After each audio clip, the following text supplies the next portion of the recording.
climat des affaires, il y a du progrès, mais on peut faire mieux. Incontestablement, il y a du progrès dans l'amélioration du climat des affaires à Madagascar. De l'avis du médiateur économique Michel Domenichini Ramiraman, il se réjouit que l'investisseur Xavier Niel souhaite investir à Madagascar. Comment percevez-vous l'évolution du climat des affaires à Madagascar? Alors, vous savez, le climat des affaires à Madagascar, nous travaillons, un de nos objectifs incontestablement, c'est améliorer ce climat. Je rappelle un peu le travail que nous faisons avec l'Union européenne assez régulièrement. Nous avons un rendez-vous annuel où on fait un peu le point de la situation. Et puis également l'attractivité économique. Alors, je vous dirais que incontestablement, il y a du progrès. On peut beaucoup mieux faire, ça c'est certain. Mais vous savez, récemment, il y a eu la déclaration de celui que le magazine Vanity Fair désigne comme le Français le plus affluent du monde, Xavier Niel.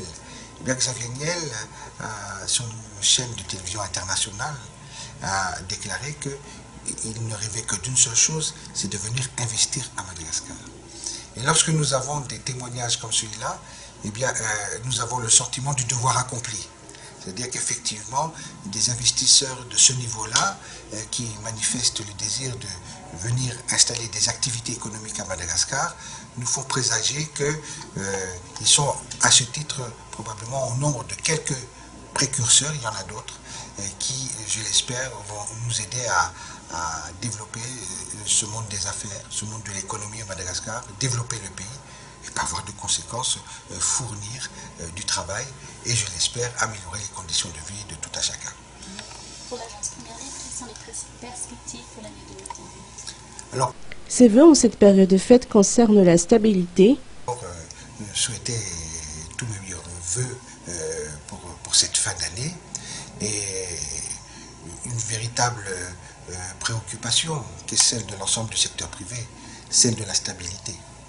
Et effectivement, à ce titre-là, je ne connais pas un seul opérateur privé qui n'appelle pas de ses voeux l'ensemble de la population, l'ensemble des parties prenantes, politiciens y compris, à faire en sorte que soit véritablement préservée l'idée d'une stabilité politique, il est vrai, économique, assurément, sociale, de façon indispensable.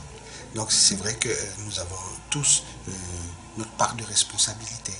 Et donc voilà, cette stabilité, vous savez, nous venons de passer 4 années, après 5 années difficiles. Je rappelle, en 2014, Madagascar a été le pays le moins aidé au monde par les partenaires techniques et financiers.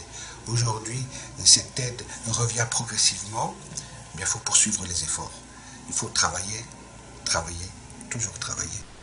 Il souhaite par ailleurs qu'émerge véritablement une classe intermédiaire solvable qui puisse vivre décemment.